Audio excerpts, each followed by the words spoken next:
Temas de hormonas suprarrenales, no las diapositivas no se claro completamente, pero vamos a hacer hormonas suprarrenales y hormonas tiroideas, ¿ya? Entonces, déjalo abierto porque todavía tienen 4 minutos para que llegue, ¿ya? Entonces, vamos a comenzar, chicos, con hormonas suprarrenales, ¿ya? ¿Ya? Entonces, las hormonas suprarrenales son obviamente las que se producen en las glándulas suprarrenales y hemos dicho, bueno, obviamente si son suprarrenales van a estar en la parte superior del riñón, son dos, tienen una forma más o menos triangular, como pueden ver acá, ¿ya? Son retroperitoneales, van a compartir la misma cápsula que el riñón para su protección, el peritoneo, la cápsula y la grasa peritoneal para la protección de estas glándulas. Y van a tener dos orígenes embrionarios que van a ser de forma del mesodermo y del ectodermo. Ahora, ¿qué tal? Ya, entonces, así como hemos visto cuando hablamos de hipófisis, ¿se acuerdan que les dije? La hipófisis tiene un epitelio, células epiteliales, ¿verdad? Y tiene también un origen de tipo endodermo, mesodermo.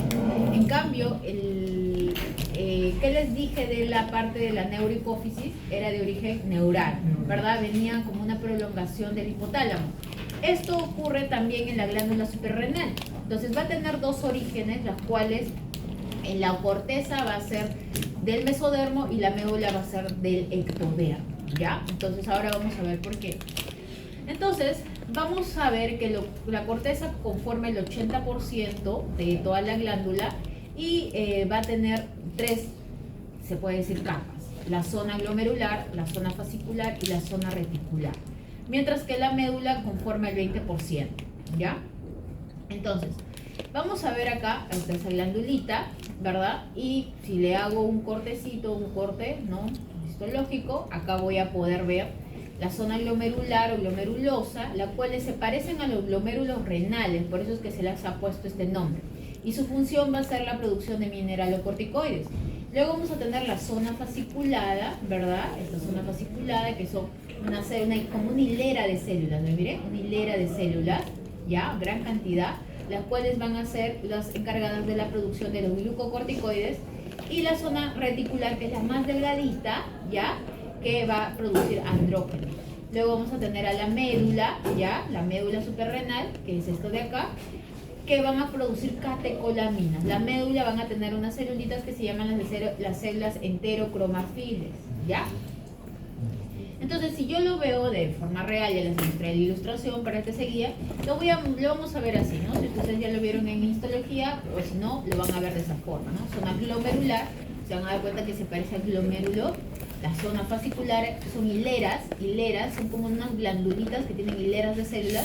La zona reticular, y estas células, miren cómo tiñe la médula de diferente manera porque son células enterocromafilas, ¿ya? Que tienen diferente origen embrionario, no se olviden. ¿Ya? Entonces, para recordar, tenemos que recordar, ¿verdad? Que el hipotálamo, ¿verdad? Se va a estimular. ¿Con qué se puede estimular? Se estimula con el estrés, por ejemplo, con el ritmo circadiano, con algún tipo de infección que podemos tener, etc. Lo puede estimular, va a tener diferentes estímulos, la cual va a hacer que se produzca CRH, ¿ya? Hormona liberadora de las corticotropinas.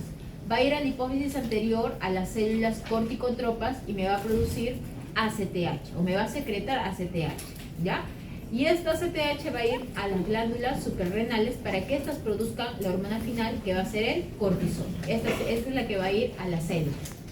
Ahora, desde que se produzca el ACTH hasta la formación del cortisol, más o menos pasa media hora a una hora, ¿ya? Entonces, tenerlo en cuenta eso, es una formación tardía, ¿ya? Entonces, cuando aumenta el cortisol va a tener una retroalimentación del tipo largo o ultra largo, ¿verdad? O sea, si es que inhibe a la formación de ACTH va a ser largo, o sea, y si inhibe a la CRH va a ser ultra largo, ¿no? Porque se va hasta el hipotálamo. Entonces, eso vamos a recordar primero, antes de comenzar a ver la formación del cortisol. Vamos a ver cómo la corteza suprarrenal, ¿verdad? teniendo los diferentes tipos de zonas, la glomerular, la fascicular y la reticular, van a tener la formación de las diferentes hormonas. En la zona glomerular es el 15%, estamos hablando solo de la corteza, el 15% de la glándula. En la zona fascicular es el 75% en área, o sea, en proporción, en área, ¿ya? Y la zona reticular solamente el 10%. En la zona glomerular se va a formar los mineralocorticoides, en la cual va a resaltar la aldosterona, ¿verdad? En la zona fascicular los glucocorticoides y la reticular los andrógenos. Muy bien. Pero ¿cómo se va a dar esta formación hormonal, ¿verdad? De diferentes hormonas. Todo va a salir de nuestra dieta. ¿Qué vamos a consumir en la dieta? Grasas, ¿verdad? Las grasas va a ser, o sea, los lípidos van a estar compuestos por colesterol, ¿verdad? Por otro tipo de lípidos, ácidos grasos también, ¿no? Lípidos que contienen triglicéridos, ¿verdad? Se forman. La cual, este colesterol va a ir hacia el hígado, ¿verdad? Va a absorberse por nuestro yeyuno y va hacia el hígado. En el hígado se va a dar la formación de unas células que se llaman, perdón, de unas proteínas que son las lipoproteínas. No sé si ya lo han visto en su clase de bioquímica, pero existen diferentes tipos de lipoproteínas como el LDL, el HDL o la VDL, las cuales se forman para el transporte de estos lípidos, porque los lípidos solamente son grasa, ¿no? Y no pueden viajar por la sangre, no, solos, ¿no? Normalmente viajan unidos a las lipoproteínas, ¿ya? Son como que sus transportadores, ¿ya? Entonces, se forman esas lipoproteínas, en la cual el LDL tiene gran cantidad de de colesterol. Entonces, llega ¿hacia dónde? Hacia la glándula suprarrenal. Entonces, al llegar a la glándula suprarrenal, vamos a verlo por acá, aquí está, a la glándula suprarrenal, vamos a ver que el LDL ingresa. Este LDL va a liberar su colesterol, ¿verdad? Este es un resumen, ¿ya? Libera su colesterol. Pero para que ingrese el LDL, ¿ya? ¿Quién va a ayudar o va a estimular a que ingrese este LDL a la célula suprarrenal? La ACTH. Mire, la ACTH hace que se produzca. Y también la ACTH lo que hace es que cuando ingrese el LDL, este LDL se degrade, o sea, se parta y libere su colesterol. Entonces, el colesterol ya cuando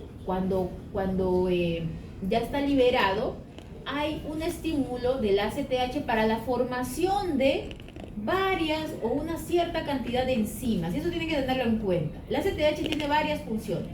El ingreso del LDL, que el LDL se libere su colesterol y que se transcriba o se traduzca diferentes proteínas por el ADN. O sea, ¿qué tipo de proteínas? Enzimas, que ya lo vamos a ver.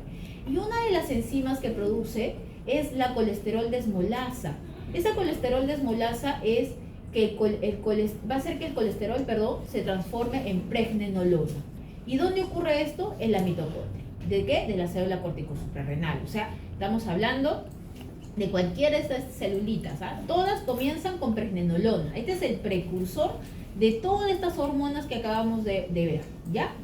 Ahora, entonces, acá otro esquema más para que se fije el conocimiento. Entonces dijimos, el ACTH llega a su receptor, ¿verdad? ¿El ACTH qué tipo de receptor tiene? GS, ¿verdad? Proteína GS, estimulante. Entonces la GS hemos dicho que es estimulante de la adenilciclasa. Y la adenilciclasa va a formar AMP cíclico, la cual va a hacer que aumente la proteína quinasa A, ¿ya? ¿Y qué pasa?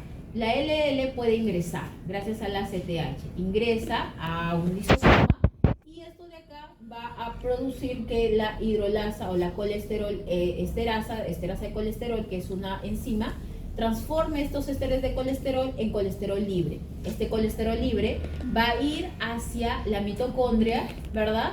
Y el colesterol se va a transformar en, ¿qué dijimos? En pregnenolona. ¿En dónde? En la mitocondria, ¿verdad? ¿Gracias a qué enzima? Colesterol desmolasa, ¿verdad? Colesterol desmolasa se convierte en pregnenolona.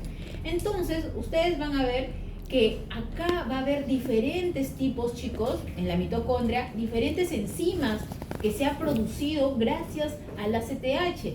Una de ellas va a ser la 17-hidroxipregnenolona, la 11-desoxicortisol, la cual va a formar cortisol y este cortisol va a salir a la circulación. Este es el resumen, ¿ya? Este es el resumen. Entonces, vamos a ver cómo es que el LDL llega, también puede ser el HDL, ¿ya? Pero normalmente es el LDL porque tiene gran cantidad de ésteres de colesterol. Se libera gracias a la hidrolasa de ésteres de colesterol, ¿verdad? Y el colesterol se convierte en pregnenolona, ¿verdad? Gracias a la desmolasa. Muy bien, entonces, esto es el resumen, como les dije, pero vamos a tener diferentes vías enzimáticas que ha sido producida, enzimas que han sido producidas gracias a que la ACTH ha intervenido en la transducción de proteínas, ¿ya? Entonces, ¿qué enzimas? Estas de acá, miren, vamos a tener en la zona glomerular, la zona fascicular y la zona reticular, tienen diferentes enzimas que se ha producido por la gracias a la ACTH y me va a dar, en la zona glomerular me va a dar la aldosterona, en la zona fascicular el cortisol y en la zona reticular la androstenediona o los andrógenos. Entonces, vamos a ver que todos comienzan a partir del colesterol, ¿verdad? El colesterol que ha ingresado a la célula gracias al LDL, que se ha transformado en pregnenolona. Esta pregnenolona ya va a convertirse en diferente forma en los diferentes lugares. Por ejemplo, la pregnenolona acá por una hidroxilasa se convierte en progesterona, luego en 11-desoxicorticosterona por la 21 hidroxilasa, luego la 11 hidroxilasa, la corticosterona, luego la 18 hidroxilasa me transforma en 18 corticosterona y luego recién por una oxidación a la aldosterona. ¿Ya? Entonces, todas estas va a producir aldosterona. En cambio, en la zona fascicular me convierte también en progesterona, pero la progesterona no hay una 21 hidroxilasa, no, hay otra enzima, la 17 hidroxilasa. ¿Para qué? Para hacer 17 hidroxiprogesterona. Y después 21 hidroxilasa para convertirlo en 11 desoxicortisol y recién con esta convertimos al cortisol, ¿ya? Entonces, diferente enzima. Y acá, sí, tengo pregnenolona, pero ¿qué enzima utilizo? La 17 hidroxilasa. La 17 hidroxilasa me forma 17 hidroxipregnenolona y después por unas liasas, que son las 17-20 liasa, esta enzima es importante, ya me va a formar la DEA o dihidroepiandrostenediona y luego de esto vamos a formar, y lo vamos a ver uno por uno androstenediona, ¿ya? Uno por uno lo vamos a ver, una fila por una fila, pero este es en resumen. Muy bien, entonces comenzamos con la zona glomerular. Hemos dicho que en la zona glomerular se va a formar la aldosterona. Entonces, dime. Disculpa, en la DHEA, para que se convierta en la androstenediona, ¿no sucede en la mitocondria? Sí, ¿no? Puede suceder en la mitocondria, o sea, todos esos va a suceder en la mitocondria en realidad. Claro. Puede salir al citoplasma, sí, pero normalmente ocurre en la mitocondria. Claro, ¿ya? Cuando sale el citoplasma, cuando se va a dirigir al retículo nefrosmático. Claro, exacto, ¿ya? Pero que todo sucede ahí dentro de, ya. Entonces, vamos a tener, ya, la formación de aldosterona en la zona glomerular. Entonces, acabamos de mencionar que hay diferentes tipos de enzimas que me va a dar la aldosterona. Pero vamos a tener la 18 hidroxilasa, que es corticosterona, o sea, perdón, que convierte la corticosterona en 18 hidroxicorticosterona, y la 18 oxidasa, que convierte en aldosterona. Estas dos enzimas, desde la formación de corticosterona hasta la aldosterona, van a ser llamadas aldosas sintetasas, ¿ya? Las aldosas sintetasas.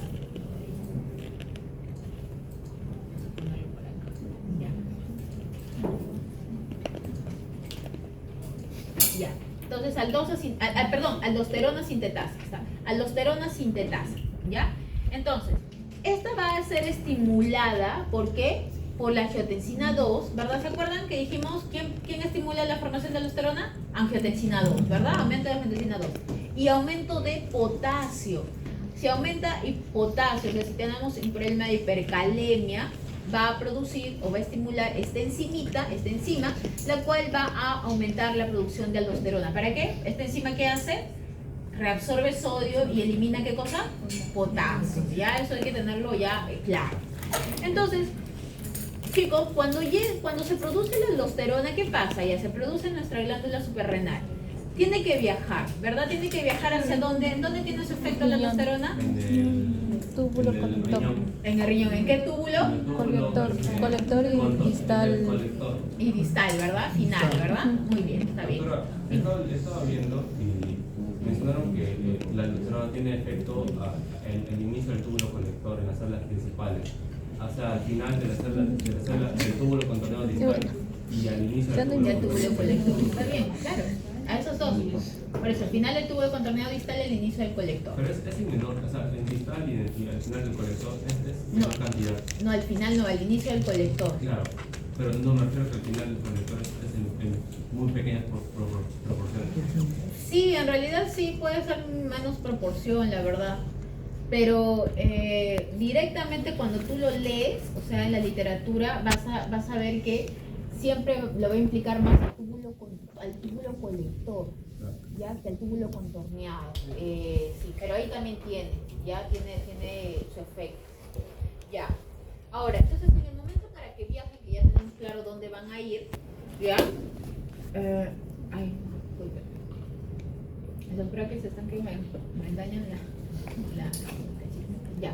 Entonces, la aldosterona va a viajar como hemos dicho, la aldosterona ¿de dónde viene? Del colesterol, ¿verdad? Entonces es como que un lípido, ¿no? Es esteroidea, ¿no? Es lipofílica. Entonces tiene que viajar, normalmente tiene que viajar unida a una proteína. Por eso se va a unir a la albúmina en un 40%, a otra proteína que se llama la transcortina en un 20% y puede estar libre pero solamente en un 40%. Entonces, cuando llega la aldosterona, ya llega a la célula, la aldosterona va a unirse dentro de la célula a su receptor de mineralocorticoides. Miren acá, receptor de mineralocorticoides, ¿ya? Y a su chaperona. O sea, ¿qué quiere decir? El aldosterona ingresa, ¿por qué ingresa rápido? Porque es lípido, entonces puede atravesar la membrana celular, ¿ya? Sin ningún problema. Pero para que llegue al núcleo, para que la aldosterona se dé cuenta que tienes como un invitado que no sabe dónde está. Entonces llega la chaperona y le dice, ya, entonces mira, acá tienes tu receptor y te voy a guiar hacia el núcleo, ¿ya? Entonces las chaperonas eso es lo que hacen, las llevan al núcleo, a la aldosterona, y ahí van a hacer dimerización, transporte nuclear. Se van a unir a su receptor de mineralocorticoides en el núcleo, ¿ya? Van a reclutar proteínas, van a dar alteración de la transcripción de los genes por la aldosterona. Entonces, van a dar esa es su respuesta. Vamos a verlo un poco mejor en el esquema, pero todo esto es lo que sucede, ¿ya? Entonces, de ahí, esto va a ocurrir en la célula diana de los mineralocorticoides. ¿Cuál es la célula diana? Las células del túbulo colector, el túbulo contorneado distal, ¿no? Eso es lo que acabamos de decir. Ya. Entonces, por eso, ya. Vamos a verlo un poco más esquematizado para que se entienda, ¿ya? Entonces, acá estamos en el túbulo, otra vez, ¿no? Estamos en el túbulo.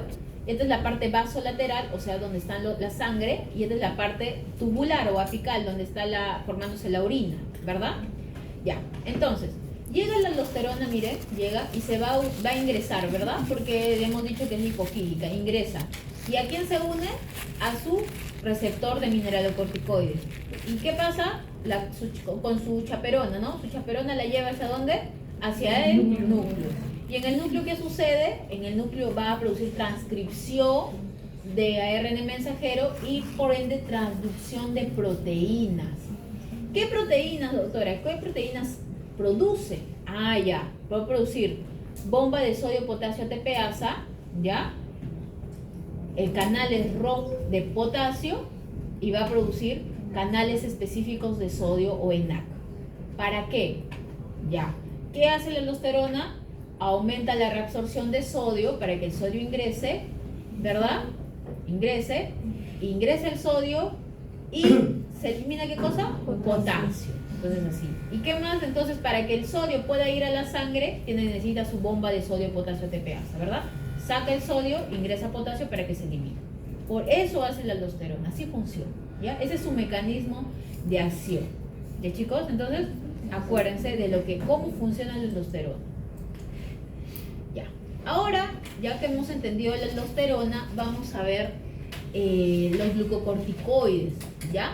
¿Qué son glucocorticoides? Cortisol. Entonces hemos visto que los glucocorticoides se van a formar en la parte suprarrenal de la corteza, en la zona fascicular, ¿verdad? En esta zona va a tener diferentes enzimas que ya hemos visto, la 17 hidroxilasa, la 21 hidroxilasa, la 11 hidroxilasa. Importantes estas enzimas que puedan grabárselas o entenderlas, ¿no? Cuáles son sus productos. Y me van a llevar al final al cortisol, ¿ya? Esto se produce en la zona fascicular, ¿ya? Muy bien, entonces, en el momento en que el cortisol se forma, va a tener que viajar, ¿ya? Va a viajar. ¿Cómo? Aquí está, ya. Miren, se forma el cortisol. ¿Cuánto más o menos? 10 a 20 microgramos por día, ¿ya? Y esto de acá va a viajar por el plasma. ¿Por cómo viaja? Ya, va a viajar por la albúmina, unida a la albúmina en 15%, libre en 5% y unida a la transcortina en un 80%. Este de acá puede ser que se utilice, ¿no? Para la nueva formación de otro tipo de, la cortisona, por ejemplo, ya se utilice. Pero lo que no se utilice, chicos, va a llegar al hígado y se va a eliminar.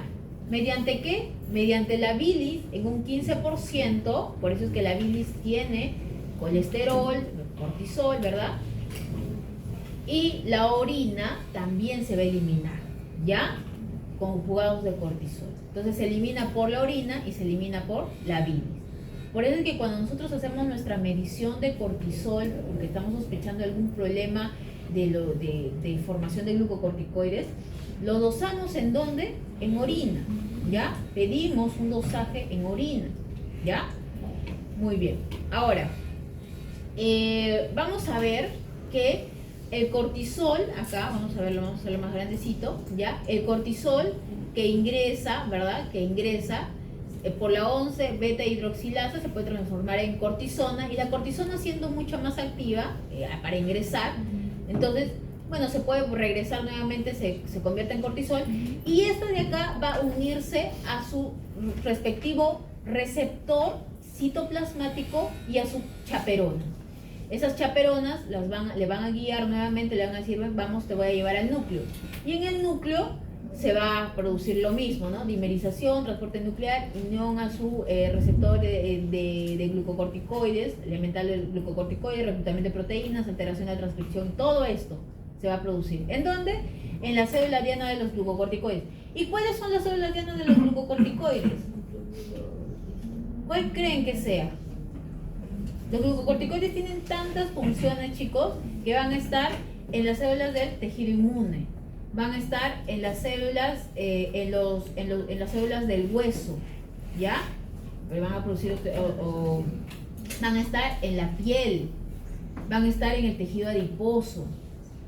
¿Dónde más van a estar? A ver, hasta el mismo, en el mismo corazón, ¿ya? Vamos a tener, ¿ya?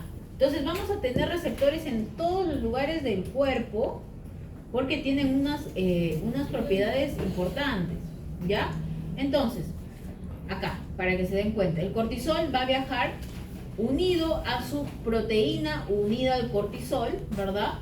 Puede tener por la albúmina o por cortisol libre o la CBG, o sea, globulina de unión al cortisol, que también es la transcortina, ¿ya? O la transcortina, que también es CBG. Los pongo porque no vaya a ser que lo lean y no sepan de dónde sale, ¿ya? Entonces se une ahí. Ahora, ya hemos visto que tiene que llegar a la célula diana, ¿verdad? Entonces vamos a pensar qué es lo que sucede. Cuando llega el cortisol en la célula diana, o sea, ya sea en el hueso, no sé, en la piel, en donde tenga que funcionar, ¿no? Llega, se une a su receptor de glucocorticoides y, mire, se une a sus chaperonas, ¿verdad? Y las chaperonas la guían, ¿a dónde? Al núcleo. Cuando llegan al núcleo, las chaperonas simplemente se van, no entran con él. Simplemente entra el cortisol con su receptor. Y miren, el cortisol con su receptor se va a unir a una fracción de nuestro ADN que se llama elemento de respuesta a glucocortisol. El glucocorticoide es un lugar que se va a dar la transcripción de proteínas, la transcripción de proteínas sobre todo que cumplen una función específica que hacen los glucocorticoides, ¿ya? Entonces van a producir aumento del ARN mensajero. Poco a poco pueden ir bajándolo y cuando ya no deseo formar más glucocorticoides, ¿qué es lo que se une? Se va a unir un factor de transcripción que me diga, ¿sabes qué? Ya, listo, ya no produzcas más, ya no me des más proteínas de acción, ¿no? De los glucocorticoides, ya no funciones más corticoides, ¿ya? Eso es lo que sucede. Entonces, ¿cuáles son, vamos a ver acá, cuáles son las funciones de los glucocorticoides? Estás levantando la mano y te estás estirando. No sé, ya. Estrés durante el periodo interdigestivo. Ya. Por ejemplo, ¿no? Por ejemplo, un ancianito que se resbala al hielo y se produce una luxación de cadera, pobrecito, ¿no? Un montón de... No que se resbalen en el hielo, normalmente se resbalan en su baño, ¿ya? Y tienen osteoporosis, se fracturan, pobrecitos. Y cuando llegan al hospital ya no salen, ya. O sea, y no fallecen, ni siquiera fallecen de su fractura, fallecen porque se infectan y ya, pues, pero bueno. Entonces, ¿qué sucede con este ancianito? Aumenta su cortisol, va a aumentar su adrenalina, noradrenalina y todo lo demás, pero ¿qué me va a hacer el cortisol? O sea, o las hormonas del estrés. En el hígado, glucogenólisis, o sea, el glucosa, aumenta la producción de glucosa. Gluconeogénesis, ¿ya? Por formación de glucosa a partir de aminoácidos y ácidos grasos. El músculo esquelético, proteólisis, o sea, hace que no se produzca masa magra, me vuelvo más delgadito, disminuye la síntesis de proteínas. Por eso es que cuando uno consume glucocorticoides no cicatriza bien, ¿verdad? Las heridas. Aumenta la gluconeogénesis, la glucogenólisis, aumento pero del músculo, ¿verdad? En el tejido adiposo aumenta la lipólisis, ¿no? Disminuye la lipogénesis, pero esto vamos a ver en qué parte de nuestro tejido adiposo.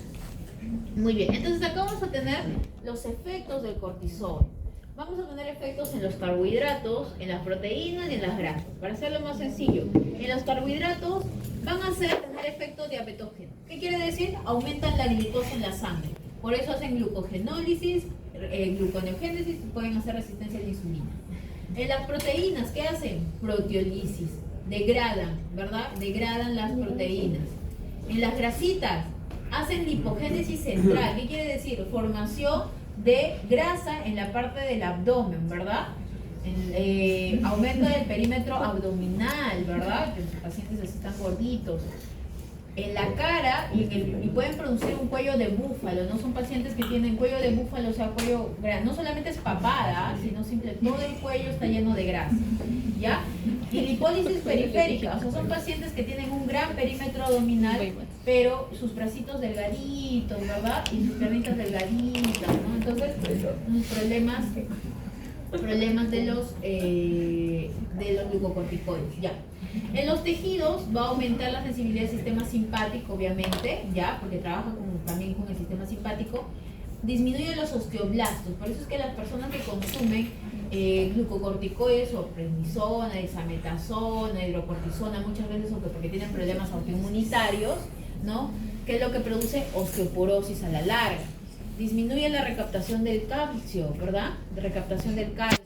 Disminuye los fibroblastos, por eso es que no se van a formar, la cicatrización no se va a dar correctamente y forman estrías, ya estrías rosadas, ¿no? Forman los glucocorticoides.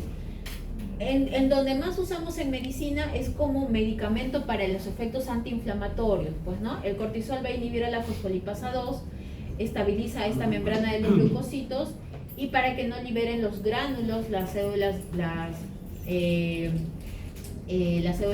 granulocíticas, los granulocitos, y aumenta la apoptosis, disminuye la fiebre, la interleuquina 1, ¿no? Y la fiebre sabemos que es un mecanismo de defensa, pero estos lo bajan tanto que a veces una persona no se puede dar cuenta que está con algún tipo de infección porque no hace fiebre, ¿no? Y es por consumo de antiinflamatorios de tipo esteroideo, o sea, glucocorticoide. Luego el ciclo circadiano vamos a tener que cuando aumenta la ACTH, chicos, media hora después hemos visto que aumenta el cortisol y eso aumenta la glucosa. Hemos dicho que se da más o menos a las 9 de la mañana y tiene otro pico a las 5 de la tarde. ¿Y qué es lo que sucede también?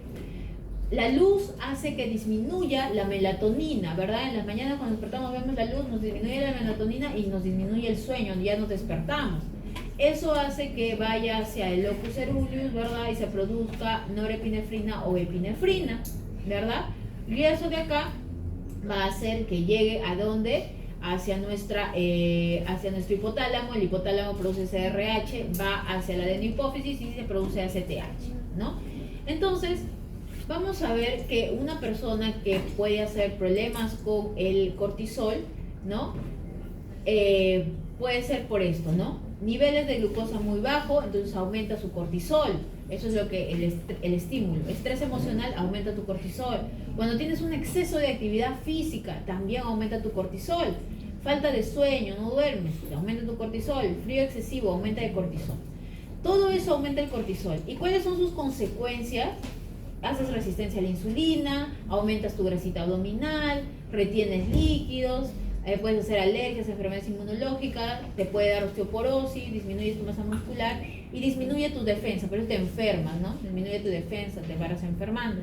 Y aparte que se ha demostrado que el cortisol bloquea también las células, las neuronas, algunos neurotransmisores, la formación de algunos neurotransmisores, y te es difícil concentrarte, te es difícil aprender, te es difícil memorizar, ¿no? Entonces, el cortisol muchas veces tiene efectos, entre comillas, malos o degenerativos, entre catastróficos. Dime. Doctora, una consulta.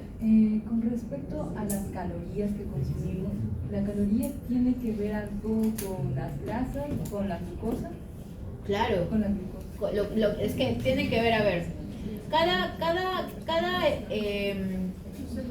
cada elemento, o que se puede decir, ¿cómo te explico?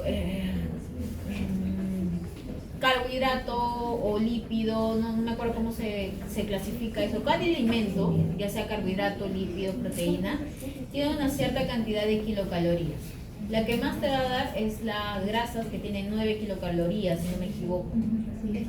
Los lípidos, las proteínas creo que tenían 4, ¿no? Las grasas, las carbohidratos, ¿se acuerdan cuánto tienen? 4 también, ¿no? Ya, esos tienen 4 y 9. Entonces, cuando tú consumes mucha cantidad de grasa, o bueno, de X cosas, no solamente la grasa. Entonces, pero la grasa, ¿por qué? Porque la grasa tiene más kilocalorías. Entonces, tú no haces ejercicio físico, no haces ejercicio mental, estás sedentario, no lo quemas, no lo utilizas. Entonces, eso se almacena. Se almacena primero como glucógeno, pero si ya tu reserva de glucógeno del hígado y en el tejido muscular está lleno, ya se transforma se va a su tejido adiposo y se transforma en gotas de grasa, ¿ya? Es así como se produce Entonces, cuando haces ejercicio y tienes una dieta hipocalórica, ¿no? Entonces, simplemente lo que haces es, esas reservas las sacas. Primero vas a ir sacando tu glucógeno y después ya vas a ir sacando la grasita, ¿ya? Entonces, ahí vas quemando. Me imagino que, porque, por ejemplo, ahí decía niveles bajos de glucosa, que cuando se hace una dieta hipocalórica, la glucosa tiene que ser lógicamente baja, ¿no? Y cuando es baja la glucosa, pero en este caso usted me acaba de explicar que las grasas son también un poco más altas de calorías, ¿no? Claro. Y acá en este caso no tendría nada que ver acá Eso por grasas. eso. Lo que pasa es que... Sí. En ese caso, ahí sí podríamos relacionarlo porque sí podría presentar que esta persona aumente su perímetro abdominal, porque si es una dieta baja en calorías, lo que sucede con el abdomen a veces se reduce, como también se reduce en otras zonas donde se suelen almacenar la grasa. Claro. Pero si usted dice, ¿no? A pesar de que haces un consumo bajo en dietas como el glucosa, todos esos alimentos, también es muy importante relacionarlo con otros factores, ¿no? Por eso es que el objetivo cuando quieren bajar de peso no solamente es puro ejercicio, sino que también tiene que ser la dieta y también la parte mental, ¿no? Entonces ahora sí podríamos decir que esa sería la fórmula como para poder reducir esos perímetros abdominales.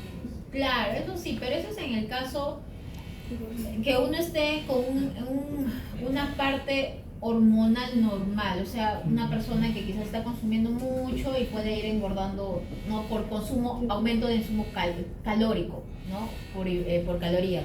Pero por ejemplo, acá cuando yo le pongo niveles de glucosa baja, es porque es un estimulante de generar cortisol. ¿Qué quiere decir? Por ejemplo, las personas que no toman desayuno, ¿ya? Que no toman desayuno, ¿qué es lo que sucede cuando no tomas desayuno? No tienes glucosa en tu sangre que tienes que utilizarla. Entonces, claro, o sea, no necesariamente el ayuno, o sea, esa es una clase ya, esa es diferente, pero yo estoy hablando así para que me puedan entender, ¿ya? Simplemente no consume desayuno. Entonces, tu cerebro, o bueno, tu actividad endocrina, me puede decir, o tu hipotálamo, detecta esa disminución de glucosa. Al disminuir la glucosa en tu sangre, ¿qué te va a producir más? Cantidad de ACTH. No, te va a producir más ACTH y te va a producir, primero, te va a producir cortisol, aumento de tu pico de cortisol. Entonces, por eso es que aumenta tu pico de cortisol y lo que haces es, el cortisol lo que hace es lipogénesis central, ¿no? Entonces, al aumentar tu pico de cortisol, vas a, o sea, la poca cantidad que tú tienes de calorías, lo vas a almacenar en la parte abdominal. Por eso que dicen que el no tomar desayuno aumenta el tasa de cortisol y es como que no es que te ayuda a subir de peso, sino simplemente aumentas tu grasita abdominal. Entonces no existe el ayuno Intermitente. intermitente. Ay. No es intermitente. O sea, se puede dar, pero tienes que hacerlo basado con un nutricionista, eso, ¿ah? Porque simplemente algunas personas reaccionan mal. Reaccionan mal. Sería en el caso de, perdón. Eso sería en el caso de que una persona tenga su metabolismo adecuado. Exacto, cuando tienes un metabolismo adecuado. Y no es que dejes de comer siempre, sino es que haces ayuno intermitente y creo que tienes una cierta dieta que tienes que consumir, porque si consumes más de lo normal, porque te puede dar más hambre, vas a asimilar más de todo lo que has ayunado. Entonces, por eso esas cosas, esas dietas siempre tienen que verlo con un nutricionista. Claro, porque así nomás no, yo nunca recomendaría hacerlo solo, ¿no? O sea, ellos son los especialistas, yo no estudio. O sea, yo te le digo la parte médica, ¿no? Pero la parte de cómo ellos lo ven, el consumo de calorías y todo eso por kilogramo de peso, porque tiene que ver también tu peso, tiene que ver tu altura y todo para que te den tu dieta, ¿no? Entonces va a depender de eso. O sea, puedes hacer ayuno intermitente, hay estudios que dicen que sí es factible, sí, pero creo que eso sí lo tienes que hacer con un seguimiento con un especialista. No lo puedes hacer solo, porque te va a generar efecto rebote a la larga. Por el aumento de cortisol te va a dar mucho más hambre. Aumenta tus hormonas tiroideas, te va a dar más hambre y vas a engordar. Sí. Muchas gracias. Okay. Una pregunta.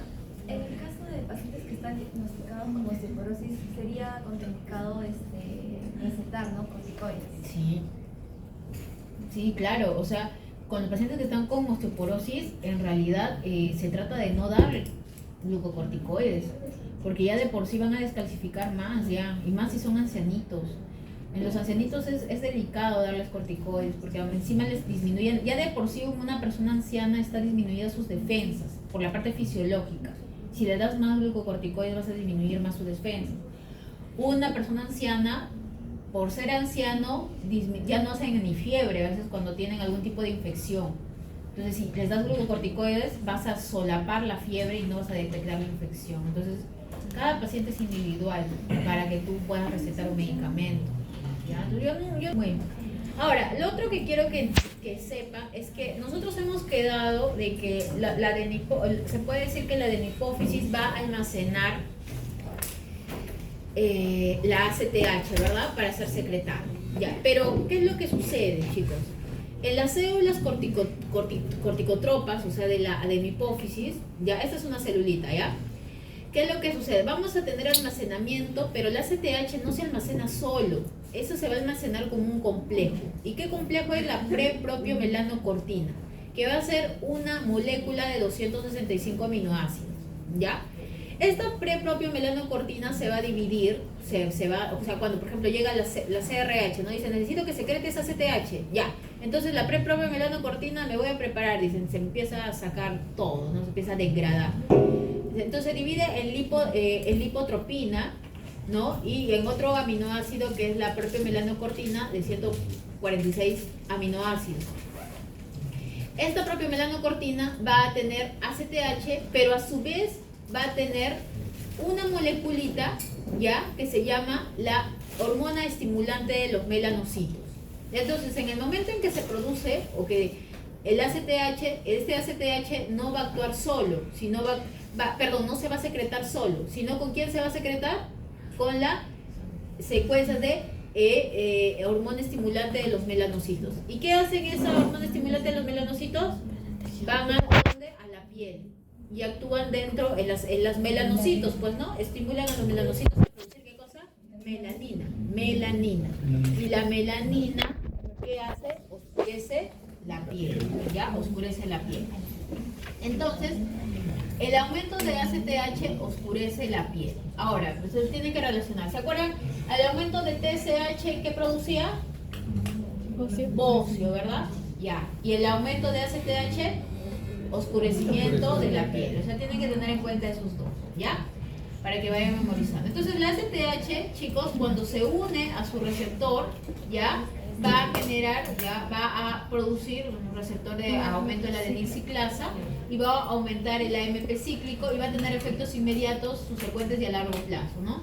Aumenta el colesterol esterasa, disminuye la sintasa de ésteres de colesterol, aumenta el transporte de colesterol, hace todo el ACTH para la producción de enzimas que van a producir, ¿qué cosa? Glucocorticoides, simplemente, ¿ya?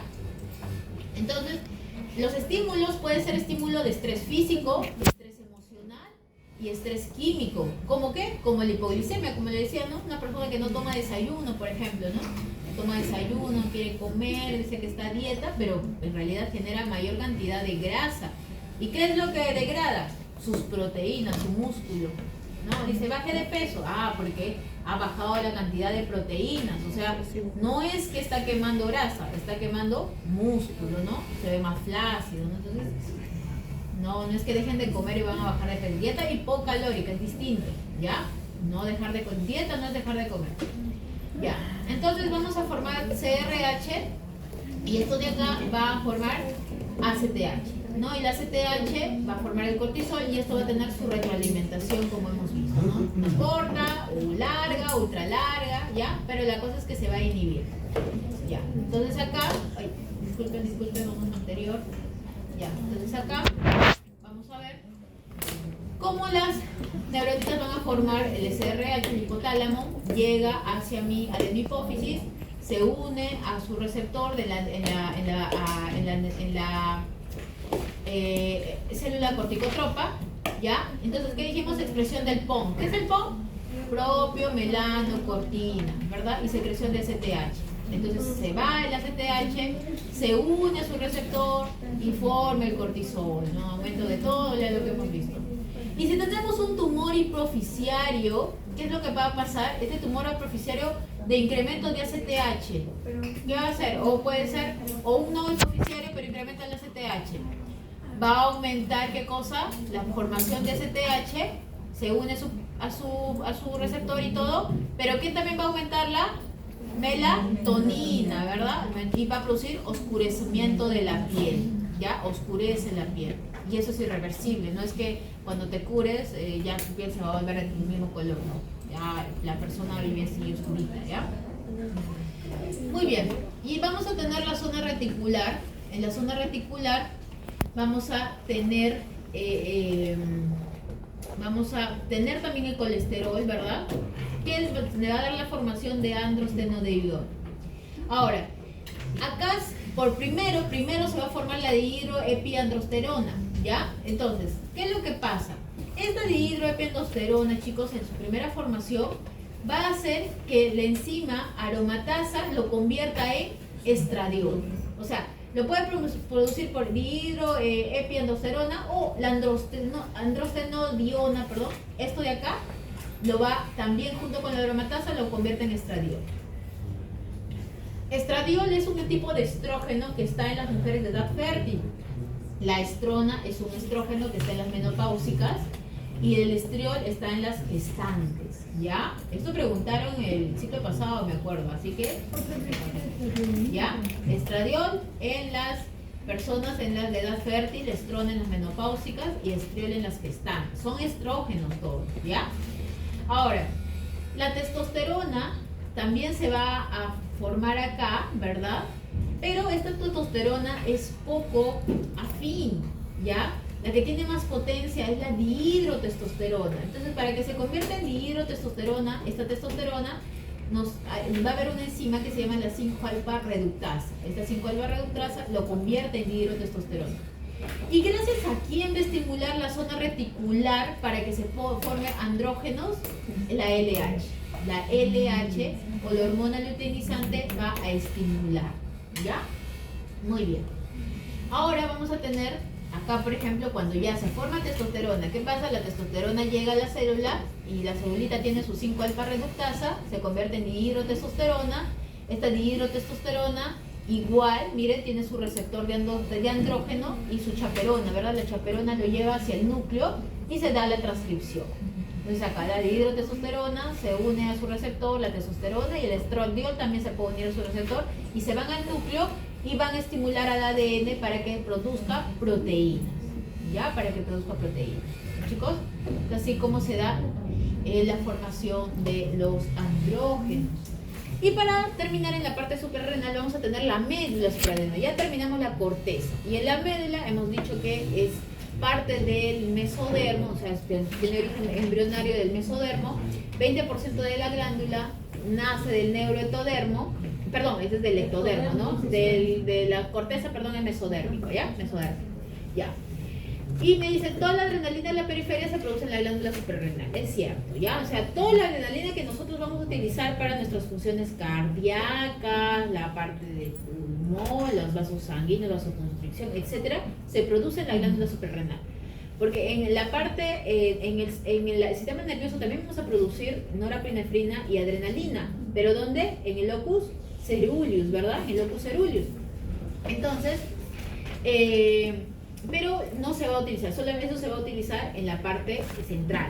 Ahora, ¿a partir de quién se producen las catecolaminas? A partir de la tirosina, ¿ya? La tirosina, que la importancia que tiene la tirosina, ¿ya? Para la producción hormonal. ¿Ya? Por eso se llaman hormonas derivadas de la tirosina. Vamos a tener hormonas, 3 tipos de hormonas. Hormonas proteicas, hormonas esteroideas y hormonas derivadas de la tirosina. ¿Ya? Entonces, estas las catecolaminas son una de ellas, una de ellas de hormonas derivadas de la tirosina, también junto con la T3 y la T4, ¿ya? Las hormonas esteroideas, ¿quiénes serían? Los glucocorticoides, por ejemplo, ¿verdad?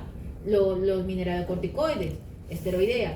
Después, y las tipos de hormonas proteicas o peptídicas, ¿quién serían? Las liberadoras, las RH, las CTH, esas son liberadoras, las liberadoras son proteicas, ¿verdad? Entonces, ¿por qué es importante diferenciarlas? Porque cada una van a tener, en el momento que realizan su función, diferentes tipos de receptores, diferentes mecanismos de acción para la producción de proteínas. Por eso es importante saber cómo es su mecanismo de acción, ¿ya? Eso saben sobre todo las personas, los laboratorios, la formación de medicamentos y todo, tienen que sabérselo. Eso se lo saben de memoria, ¿no? Un poco más, obviamente, de lo que nosotros conocemos para la producción de estas. Ya, bueno. Entonces la tirosina forma dopamina, porque la dopamina también es un tipo de catecolamina, pero no se va a quedar como dopamina. Ya va a entrar a los gránulos, ¿verdad? A los gránulos enterocromafines, y en estos gránulos la dopamina por una hidroxilasa se transforma en norepinefrina. Esta norepinefrina va a ser el 20% solamente. Lo que va a producir con esta norepinefrina es que por una metiltransferasa va a producir adrenalina, y esta adrenalina sí es el 80%, ¿ya? Y esto de acá, el 80% de estos se van a ir a sus granos, se van a envolver en unos gránulos, ¿ya? Estos granulitos son los que se almacenan en la médula suprarrenal, ¿ya? Entonces vamos a ver cómo se producen, cuál es el estímulo, ¿verdad? El estímulo va a ser el nervio simpático, ¿verdad? El estímulo es el nervio simpático. En la formación de la adrenalina, ¿verdad? La adrenalina, ¿verdad? Actúan las células de diana lejanas. Y el nervio simpático, cuando llega a su ganglio simpático, formación de noradrenalina, ¿verdad? Actúa sobre las células dianas en el punto de liberación. Y esto lo hemos visto en sistema nervioso autonómico, ¿verdad? Cómo se da la formación de norepinefrina, ¿verdad? Norepinefrina o noradrenalina y esta formación de adrenalina. Todas por vía simpática. ¿Por qué es importante la diferenciación? Porque la adrenalina tiene mayor afinidad por los receptores beta que la norepinefrina. En cambio, la noradrenalina va a tener mayor afinidad por los receptores alfa que la adrenalina, ¿ya? Por eso es que van a tener funciones similares, pero no iguales. Por ejemplo, la adrenalina aumenta la glucogenólisis, o sea, degrada el glucógeno. En cambio, la noradrenalina aumenta la gluconeogénesis, o sea, formación de nueva glucosa a partir de aminoácidos y ácidos grasos, gracias a sus receptores alfa, ¿ya? A sus receptores alfa. ¿Qué más? Tenemos, aumenta la gluconeogénesis, pero tenían que ser beta 2, ¿ya? Receptores beta 2. Y acá, en los receptores alfa 1, glucogenólisis, ¿ya? Aumenta la lipólisis, aumenta la calorigénesis, disminución de la utilización de glucosa, pues todo esto ya está en sus diapositivas para que ustedes lo puedan leer bien. Muy bien. ¿Y qué otra cosa es importante? La degradación. ¿Cómo se degrada? Tenemos adrenalina, noradrenalina.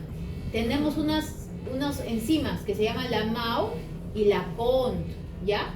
Esas enzimas, ya, la MAO y la CONT, lo que hacen es transformar a la adrenalina en metanefrina, en normetanefrina o en ácido metilvanildélico, ¿ya? Entonces, estas de acá, chicos, se eliminan por la orina, ¿ya? Se eliminan por la orina. Ahora, ¿por qué es importante? Porque cuando nosotros sospechamos de un tumor que afecte la médula suprarrenal, como por ejemplo un feocromocitoma, nosotros, o bueno, el clínico que está viendo eso, pide dosaje de metanefrinas en orina en 24 horas. ¿Para qué? Para saber si están elevadas sus catecolaminas, si estamos sospechando de un tumor en la glándula, en la médula suprarrenal. ¿Y cómo podríamos sospechar de que tiene ese tumor? Porque nuestro paciente, ¿qué está haciendo? Hipertensión, está haciendo frecuencias cardíacas elevadas, o sea, taquicardia, ya está con sudoraciones excesivas, está con aumento de la temperatura corporal, ¿no? Todo lo que hace la catecolamina, ¿ya? Entonces se sospecha por eso. Muy bien, y vamos a ver la fisiología de la glándula tiroidea. ¿Tenemos hasta las 11:50? Sí. Y 5, ¿no? 11 y 5. 11:55. Ah, ya, 55. Ya, entonces un break, ¿ya? Un break de 5 minutos. Escuchan, por favor.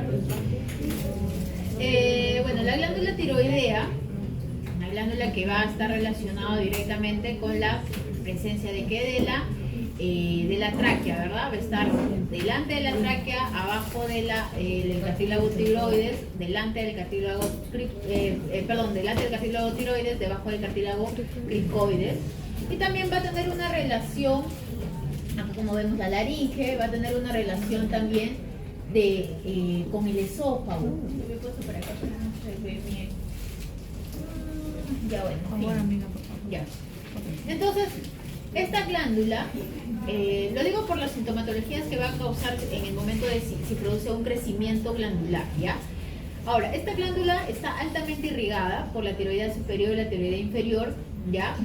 Su migración cuando se forma en el nacimiento, en las últimas semanas de la gestación, la tiroides va a ir migrando hacia ¿dónde? Hacia el cuello por un conducto que se llama el conducto tirogloso. Ese conducto normalmente tiene que cerrar en el momento del nacimiento, pero hay veces en que ese conducto queda abierto y ya se puede producir un quiste del tirogloso, ¿ya? Eso es algo que se tiene que operar al bebito, ¿ya? Al bebé. Ahora, ¿qué más? La unidad funcional, anatómica funcional, no se olviden, es el folículo tiroideo. ¿Y qué es el folículo tiroideo? Son unas células, ¿verdad? Que están formando, o dentro de ellas tienen un coloide, y esto forma un folículo. Aquí van a tener unas células que se llaman células foliculares, que se las van a formar, y las que están fuera, o células que están fuera del folículo, se llaman células parafoliculares, ¿ya? Estas células parafoliculares son las encargadas de formar la calcitonina, que ya nosotros lo hemos visto en el tercer seminario, ¿no? Hemos visto todo el metabolismo del calcio y ahí hemos hablado de la calcitonina. Y va a tener incrustaciones que van a ser las paratiroides, ¿verdad? Tenemos cuatro glándulas paratiroides y esas no van a estar implicadas en la tiroides. Ahora, vemos acá, vamos a poder ver el folículo, mire, el folículo, el coloide, las células foliculares, que vamos a explicar todo lo que va a suceder en una celulita nueva folicular. Va a tener gran irrigación, por eso es que le he puesto acá, miren, los capilares, tiene bastantes capilares, ¿no? Las células C o las células parafoliculares, que son las células que producen la calcitonina, ¿ya?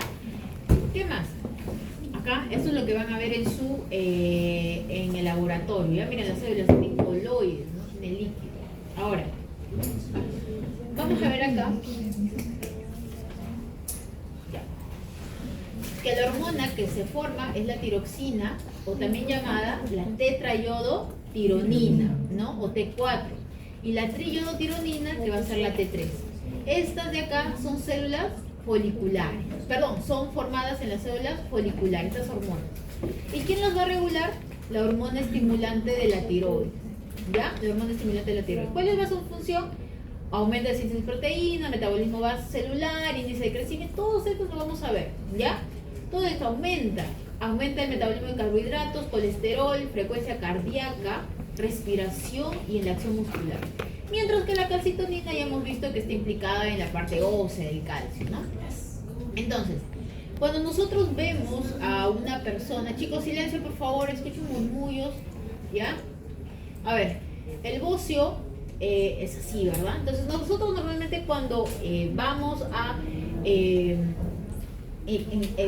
examinar a un paciente con la tiroides, o sea, vamos a hacer que el médico se pone atrás del paciente, el paciente se sienta, ¿no? Se retrocede un poco, angula un poco su cabeza o extiende un poco su cabecita, y ¿qué hace? Va a decirle, pasa saliva, ¿verdad? Y comenzamos a inspeccionar.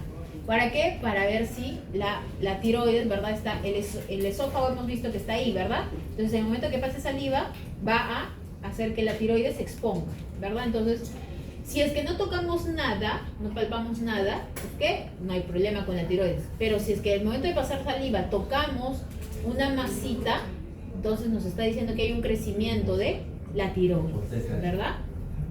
Doctora, ¿en qué consistencia tendría esa masa? Dependiendo. Lo que pasa es que si es tiroides en sí, por un problema solamente de hipertiroidismo, por enfermedad de Graves, etcétera, es blando. Pero si hay un nódulo, puede haber nódulo duro o nódulo blando. Entonces, pero se tiene que examinar bien. Tienes que ver los bordes del nódulo, si es un nodulito que está bien delimitado. Entonces ahí examinas, pues, ¿no? Puede ser duro, puede ser blando, ¿no? Ya. Entonces, ahí se salió. Ya. Entonces, ¿cómo se van a formar las hormonas tiroideas? Miren, del hipotálamo hemos dicho que se va a formar la TRH, ¿no? O la hormona liberadora de la tirotropina, que va a ir a la hipófisis. ¿El hipófisis que produce? TSH en las células tirotropas. La TSH o la tirotropina se libera y va a ir a la tiroides. La tiroides va a producir T4 o tetraiodotironina, y esta se puede convertir en T3 o triiodotironina, ¿no? Cuando libera un yodo. Entonces, así se estimula. Pero ¿qué pasa cuando ya tengo gran cantidad de T4 o T3? Voy a inhibir mi eje. Entonces dice, ¿sabes qué? Tiroides, ya no produzcas más. Ahí no. Va al hipotálamo y le dice, ya no produzcas más TRH. Le dice al hipófisis, no produzcas más TSH. Ya.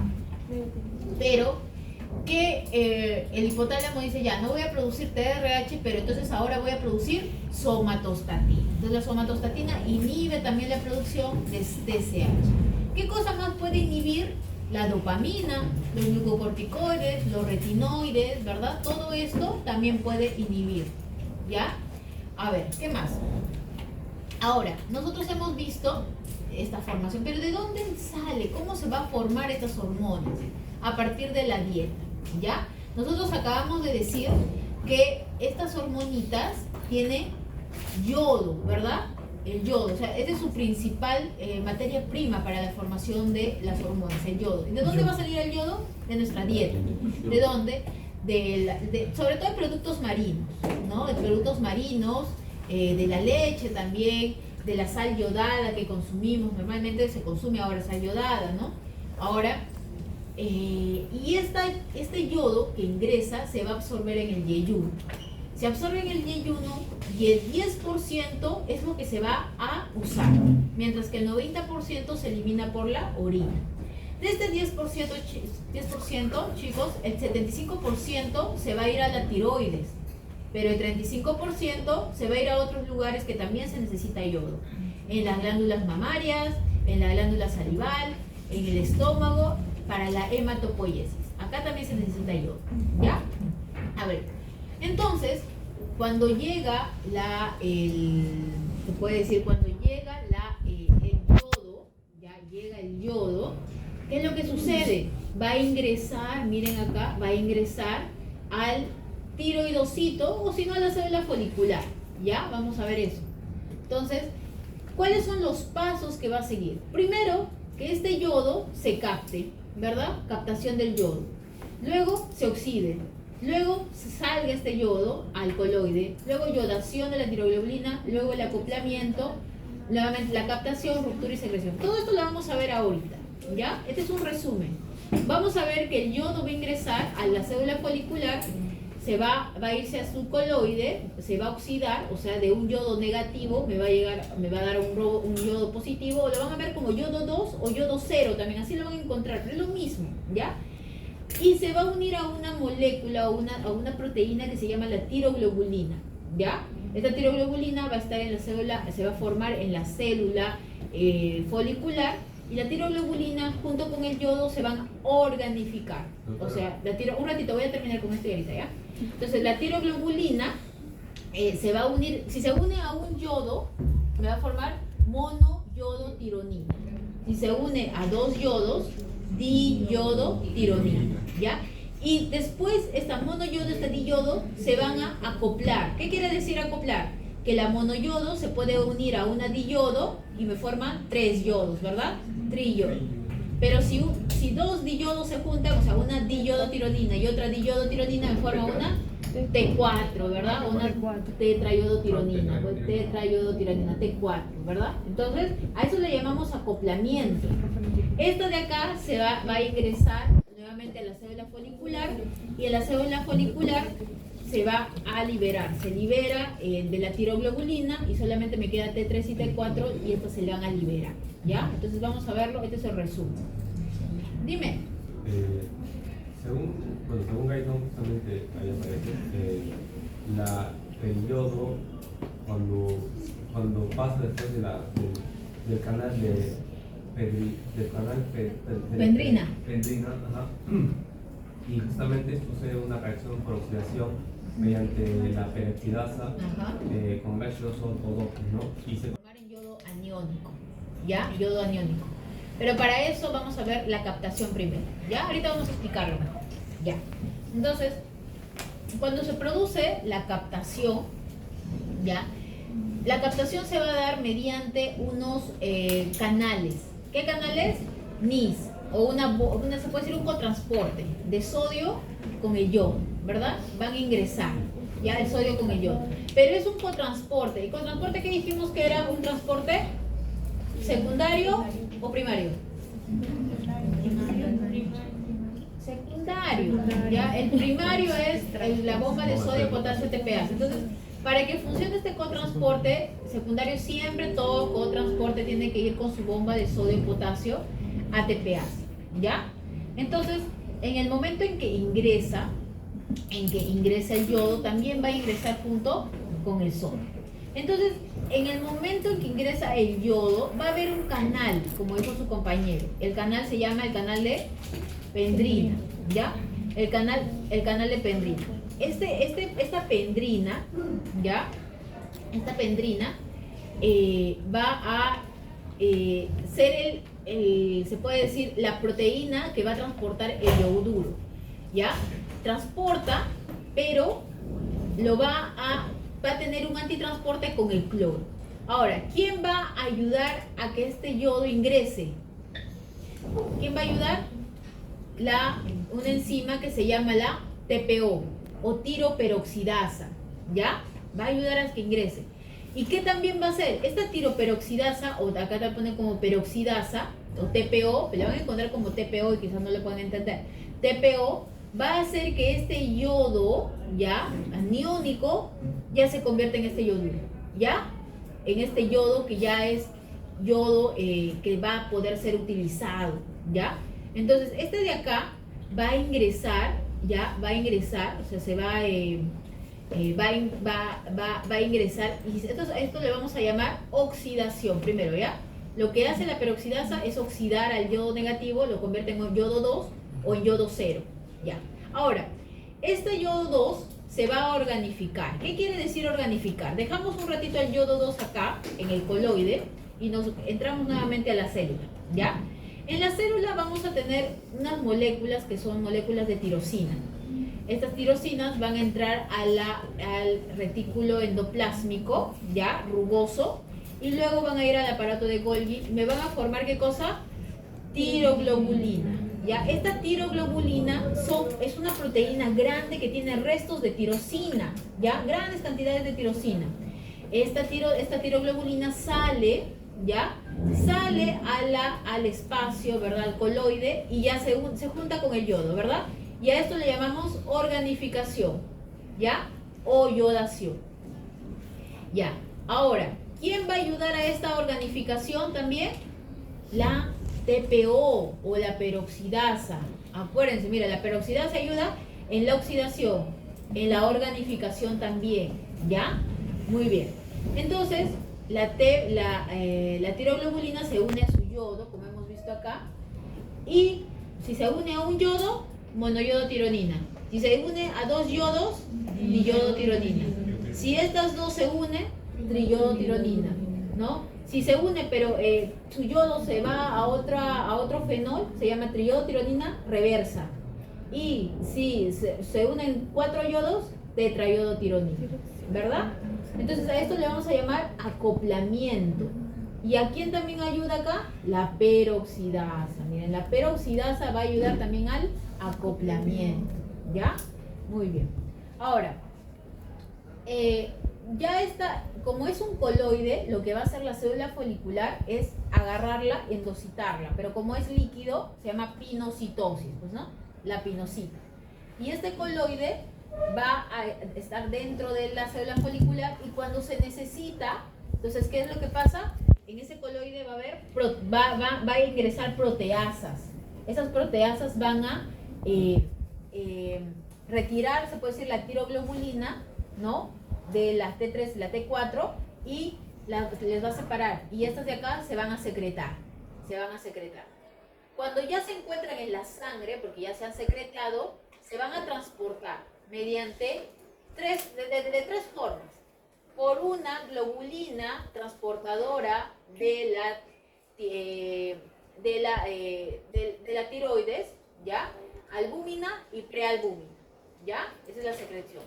El transporte: 10% de prealbúmina, 20% de albúmina y 70% de TBG o globulina transportadora de la tiroides, ¿ya? Acuérdense, TBG a veces se confunden, es la proteína transportadora. TGB es tiroglobulina, ya a veces se confunden cuando se les pone esas siglas. TGB es tiroglobulina, así se va a secretar. Ahora, esto de acá lo he puesto para complementar lo que les acabo de decir. Nosotros habíamos dicho que el yodo va a ingresar con el sodio, ¿verdad? Ya. Pero ¿quién va a estimular a que se produzca este cotransporte? La TSH. La TSH se une a su receptor de TSH. ¿Qué tipo de receptor es el TSH? Proteína GS. Entonces, esta proteína GS, que se activa por la mediante de la adenilciclasa, va a formar AMP cíclico como segundo mensajero, y esto va a activar a que se formen proteínas del tipo NIS, ¿no? Para el transporte de sodio y el yodo. Y nuevamente, el yodo va a ingresa por la pendrina, ¿verdad? Esta pendrina hace que el yodo se pueda oxidar, ¿verdad? Mediante la peroxidasa. Luego este yodo se une a la tiroglobulina, se produce la yodación, ¿ya? O la organificación. Y luego, nuevamente con la peroxidasa, se va a acoplar, se va a dar el acoplamiento, ¿ves? En el acoplamiento entre MIT, DIT, T3, T4. Y por pinocitosis sale otra vez, nuevamente se va a la célula folicular. Y acá por una proteólisis se van a separar, ¿ves? Se va a separar la T4 y la T3. O si no, la T4 por medio de desyodasas. O sea, ¿qué quiere desyodasas? Es que saco un yodo y solamente le dejo 3 yodos. Acá le saco este yodo y la transformo en T3. O también puede ir T4 solamente, no hay problema. T4 y T3 viajan salen o se secretan por mediante un transportador que es el MCT8, ¿ya? Este MCT8 hace que salga la T3 y la T4. Ya. Ese es un resumen del anterior. Ese es un resumen del anterior, solamente era para explicarle el receptor TSH, ¿ya? Porque en el otro no estaba el TSH, entonces, ¿dónde funciona la TSH? Dime. Una consulta, en Gaito menciona, esto no lo comprendí por otro lado, menciona que la bomba yoduro concentra esta sustancia, o sea, se referirá seguro a la T4, T3, a la RT, a la a lo que se secreta, ¿no? T4, T3, y RT. Concentra esta sustancia hasta que su concentración supere 30 veces la sangre. No te entiendo muy bien esa parte. No, es que estamos iguales entonces. Lo que pasa es que tendría que leerlo un poquito más arriba. O sea, el contexto, porque no te entiendo. Menciona la bioquímica, cómo pasa de yoduro más tirosina más peroxidasa, lo mismo que Claro. la secreción de T3, T4 y RT. Menciona que tiene que ser superado 30 veces su concentración en la sangre para que esta recién se salga. Eso sí tiene más lógica. Claro, lo que pasa es que si tú tienes una disminución de T3 y T4, normalmente pasa esto, miren chicos. Acá se va a dar, no sé si lo puse acá, un ratito, el anterior, el almacenamiento, ¿ya? Si lo que se refiere es cómo se va a secretar, entonces significa que yo voy a almacenar las hormonitas, yo voy a almacenar acá, en el coloide voy a almacenar las hormonas, la T3 y la T4, hasta que se necesite. Entonces, ¿cómo se va a secretar? Por una disminución de estas, pues, ¿no? Si disminuyen la sangre de la T3 y la T4, entonces simplemente se va a secretar. La CTH hace que se secreta. Yo me imagino que es eso. Sí, ¿no? Ahora sí, más o menos lo entendiste. Sí, porque acá tendrá sentido porque dice que la TSH estimula la bomba yoduro Claro. sodio importador. Claro, exacto. Y menciona también que la hipofisectomía disminuye la actividad de la bomba yoduro sodio. Claro, ¿por qué? Porque no vamos a tener TSH, pues. Claro. Entonces no va a tener TSH, entonces no va a haber actividades. ¿Ya? Muy bien, entonces vamos a ver un poquito, ¿no? la parte química, ¿ya? Pues solamente para que lo puedan entender mejor. La tirosina se puede decir, es la materia prima junto con el yodo para la formación de tiroxina o de triyodotironina, ¿verdad? Entonces los restos de tirosina que les dije que estaban en la tiroglobulina, ¿verdad? Va a hacer que se una con el yodo. Ya miren, esta es la tirosina, miren la tirosina. Y gracias a la TPO o la peroxidasa, viene un yodo y se une acá, monoyodo tirosina. Luego viene otro yodo, se forma diyodo tirosina, ¿verdad? Muy bien. Y ya cuando uno al monoyodo tirosina y al yodo tironina, ¿qué es lo que sucede? Se va a formar, ¿qué cosa? Estos dos y uno lo voy a unir por la triyodo tironina. Y luego, si es que uniera dos, ¿no? Este es triyodo tironina, pero ¿qué es lo que sucede? Esta es la reversa. ¿Por qué es la reversa? La reversa es inactiva. Miren, el yodo acá está en este carbono, ¿verdad? En cambio, en la reversa está en este carbono, ¿ya? En el que está cerca del hidroxilo, ¿ya?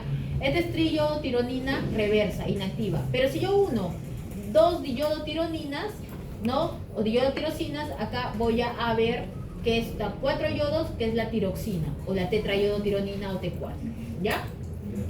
Entonces, yo tengo acá la tetraiodotironina. ¿Qué es lo que sucede? Esta tetraiodotironina se puede transformar en T3 o en T3 reversa, dependiendo de lo que necesitamos. Por ejemplo, si necesitamos que se produzca mayor cantidad de T3 porque la T3 es más activa, entonces vamos a desyodarla por la desyodasa tipo 1 y 2. ¿Ya? Pues desyonidasa o desyodasa. Es lo mismo, lo van a encontrar en los libros así. Entonces le quito un yodo y la convierto en T3. Y si yo quiero convertir la tiroxina o T4 en T3 reversa, también le voy a quitar un yodo. ¿Pero de dónde le quito el yodo? De este carbono de acá. ¿Ya? Entonces lo convierto en T3 reversa. Es inactiva. ¿Ya? Entonces, si yo quiero convertir esta T3 reversa, nuevamente activarla, entonces simplemente hago que las desyodasas le quiten nuevamente este yodo y la convierto en diyodotironina para que se una con otra diyodotironina y se convierta en tetraiodotironina. Así la activo. ¿Ya? Esa es su forma de cómo activar sin activar. Entonces, vamos a ver, chicos. El recambio promedio de las hormonas tiroideas. Tenemos T4, T3, reversa. La producción diaria, mire, 90, se produce más T4, la T3, 35 y esta reversa T35. ¿De dónde se produce más? De la tiroides, de T4, 100%, ¿no es cierto? T3, en cambio, solamente un 25% y un 5%. T4, del mismo T4, obviamente que no, pues, ¿no? En cambio, la T3 sí puede salir de la T4 porque le quita un yodo, ¿verdad? Esto ¿dónde ocurre? En los órganos. Ya cuando llega al órgano blanco, la T4 se puede transformar en T3. Y también el 95% de T3 reversa también sale de T4. Doctora, Dime. pero esa conversión de T4 a T3 sucede en el núcleo cuando se convierte en ARN mensajero por medio de la hidrolasa. ¿De la hidrolasa? Hidrotalasa. Por eso, Sí. estamos hablando de la desyodasa. O sea, lo que hace es formar el ARN mensajero, va a traducir la desyodasa. Va a traducir, o sea, ¿qué quiere decir? Va a formar proteínas como desyodasa y recién ahí el T4 se convierte en T3. ¿Ya? Ahora, la concentración total, miren, T4 total, ¿cuánto es? 8, ¿verdad? Tenemos mayor cantidad de T4. En cambio, de T4 libre también, 2. Vamos a tener mayor cantidad de T4 y libre y total. ¿Por qué? Porque la T3 es muy afín y es muy activa. Se acaba muy rápido. Por eso es que nosotros cuando hacemos un diagnóstico de hipotiroidismo y de hipertiroidismo, ¿qué es lo que tenemos que dosar? T4, porque la T3 es muy bajita, ¿ya? La semivida, vamos a tener 7 días, T3 un día, ¿ya? Y la retro 0.8. Eliminación metabólica 1.26, bueno, ya. Ahora, vamos a ver la utilización en los tejidos, ¿ya? Vamos a ver la utilización en los tejidos. En la tiroides, chicos, en la tiroides, vamos a ver acá, ¿ya?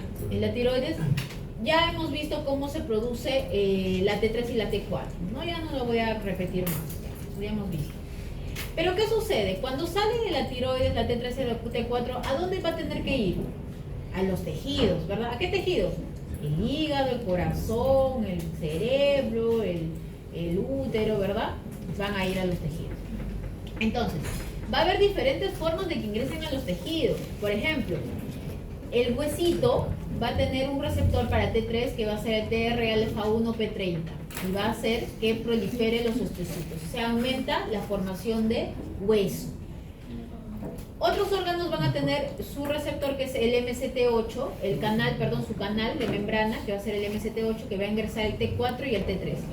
El T4 se puede desyodar para formar T3, ingresa a la mitocondria, forma factores de transcripción, los cuales van a ir al núcleo para producir el ARN mensajero, todo y producir proteínas, ¿verdad? ¿Qué más? Ahora, también puede haber unos uniones que se van a dar en la membrana que tienen unos receptor con un ligando o las integrinas van a tener su ligando que va a ser el T3 o T3-T4, ¿ya? Y van a generar también factores de transcripción, ¿ya? HIF1-alfa, TR-alfa-1, todo. ¿Qué quiere decir factores de transcripción? Que son factores que se van a formar por estimulación de tipo hormonal, las cuales van a ingresar y se van a unir al ADN para la transcripción y traducción de proteínas, ¿Ya? Eso se llama factores de transcripción. Ahora, para hacerlo mucho más sencillo, ¿ya? Acá. Entonces dijimos que la T3 y la T4 pueden ingresar, ¿ya? Entonces la T3, la T4, para que se una al núcleo, chicos, va a tener que desyodarse necesariamente para formar T3, porque la T3 es activa, ¿ya? Es bastante activa. Entonces la T3 ingresa al núcleo y en el núcleo va a tener su receptor de hormona tiroidea. Se une, ¿verdad? Y se va a unir también a un receptor retinoide X, RXR. Ya, esta unión entre estas dos proteínas va a hacer que se produzca elementos de respuesta tiroidea. ¿Qué quiere decir elementos de respuesta tiroidea? Transcripción y traducción de proteínas. ¿Qué tipo de proteínas? ¿Para qué? Para, por ejemplo, bombas de sodio-potasio ATPasa, aumentar las enzimas que van a ayudar a la gluconeogénesis, a la formación de glucosa, enzimas de tipo respiratoria, aumenta la cadena pesada de la miocina en el corazón, aumento de receptores beta-adrenérgicos, otro tipo de funciones, como por ejemplo acá, aumenta la producción de calor, disminuye la resistencia vascular periférica, disminuye la presión arterial diastólica, aumenta el reflejo de estimulación adrenérgica. Directo, en el corazón aumenta el músculo cardíaco, ¿verdad? Aumenta el músculo cardíaco, aumenta la contractibilidad de función ventricular, disminuye la resistencia vascular periférica. Todo esto va a hacer que aumente la frecuencia y gasto cardíaco y aumente el volumen de la sangre. Por eso es que un paciente que tiene hipertiroidismo, ¿cómo está? Casi siempre con taquicardia, ¿verdad? Aumenta su gasto cardíaco, aumenta su frecuencia respiratoria. Todo su metabolismo. Todo su metabolismo, ¿ya? Aumenta del pacientito. ¿Ya? ¿Qué más? Efectos de la glándula tiroides. Ya, la glándula tiroides, como hemos dicho, va a tener efectos en su órgano blanco, van a tener receptores, el corazón, el tejido adiposo, el músculo, hueso, el sistema nervioso intestino, todos estos van a tener. Chicos, es importante. ¿Por qué? Por ejemplo, en el corazón va a ser cronotrópico y inotrópico positivo, ya va a aumentar. En el tejido adiposo estimula la lipólisis, ¿no? Como decía mi grupo de práctica, creo que les dije, ¿no? Antes se daba hormonas tiroideas, ¿verdad? Para que bajen de peso, pero producían efectos rebote, porque por el eje, ¿ya? Por anulación del eje, produce efecto rebote. En el músculo, degrada las proteínas, ya disminuye la síntesis de proteínas. En el hueso, dice, promueve crecimiento y desarrollo de esqueleto normal, aumenta los osteocitos. En el sistema nervioso, el desarrollo encefálico normal. Por eso es que los pacientes, los bebés que nacen con aplasia o hipoplasia normalmente, no es aplasia, ¿no? Hay hipoplasia de la glándula tiroides, pueden tener un hipotiroidismo congénito, ¿verdad? ¿Y qué pasa con un hipotiroidismo congénito?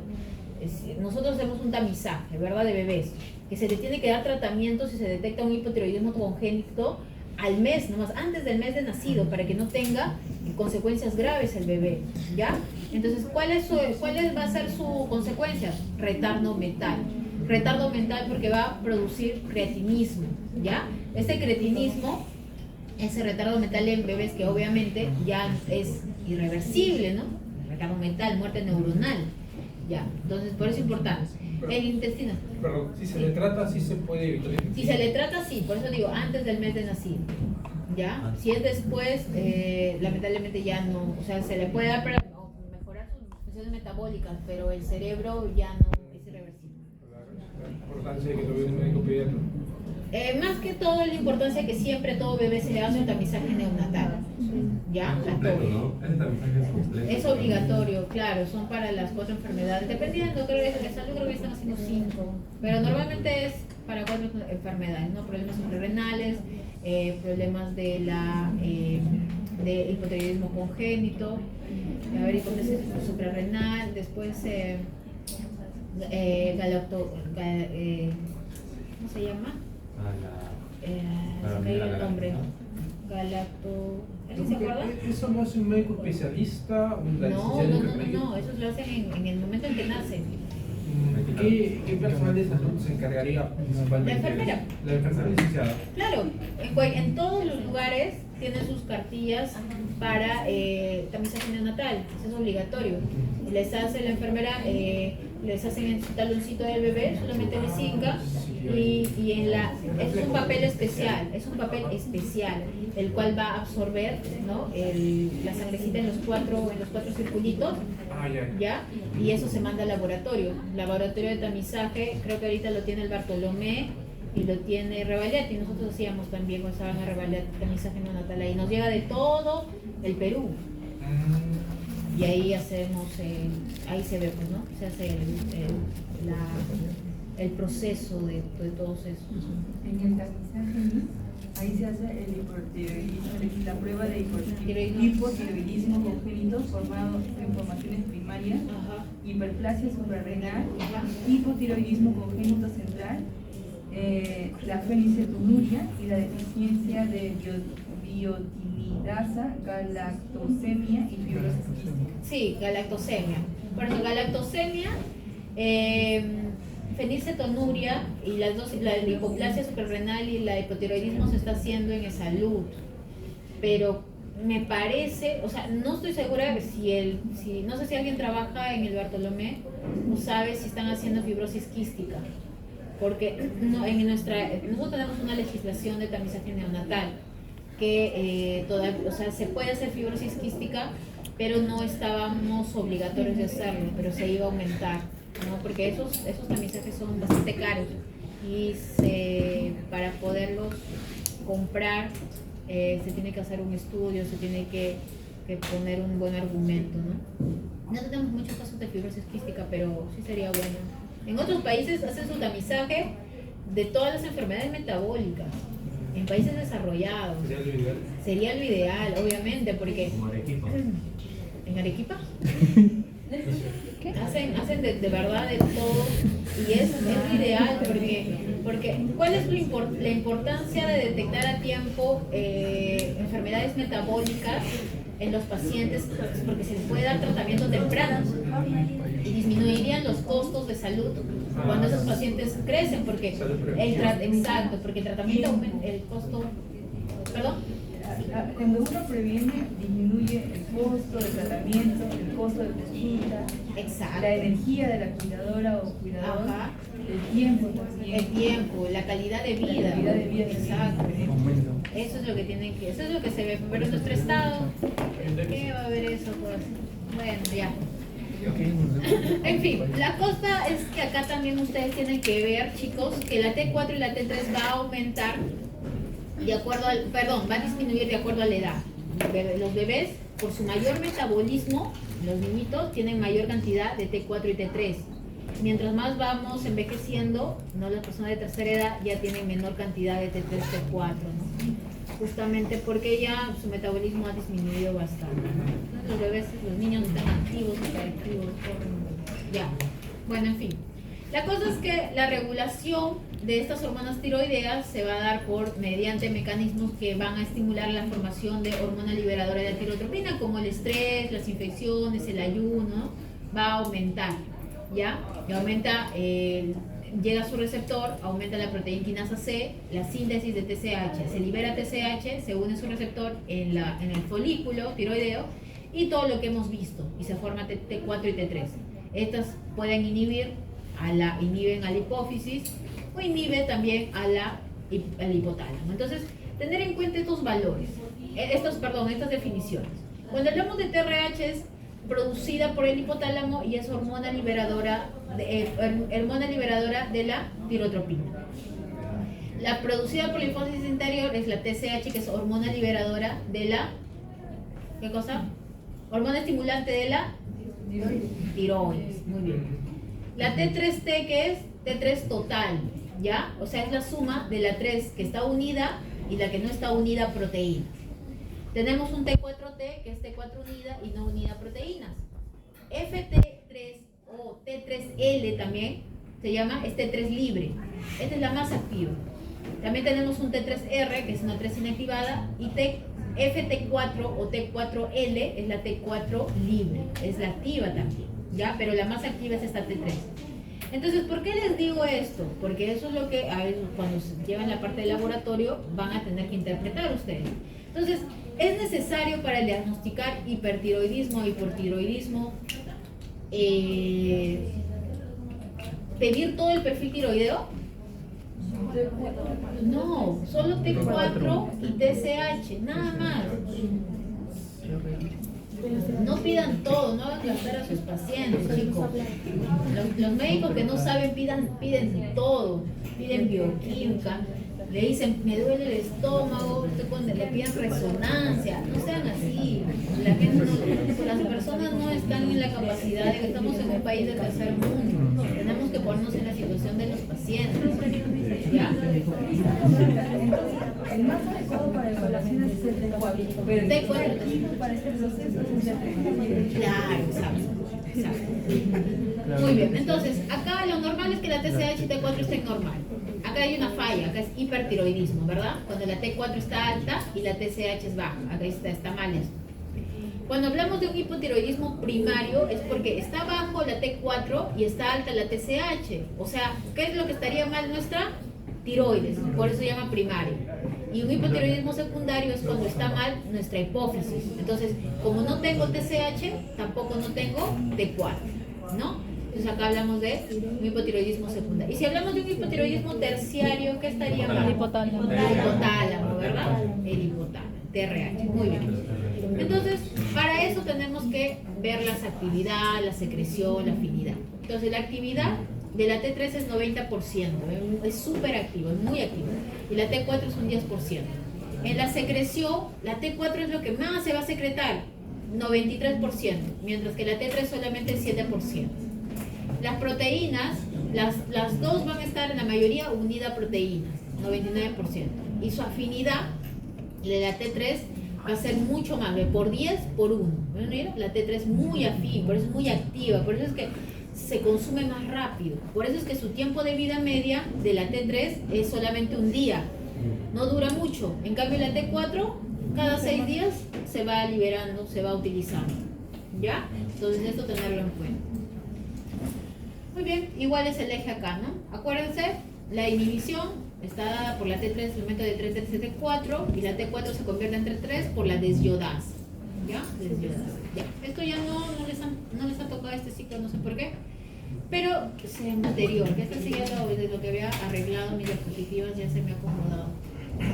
El anterior que sí lo llegué a recuperar, pensé que se me había borrado. Ya. Entonces,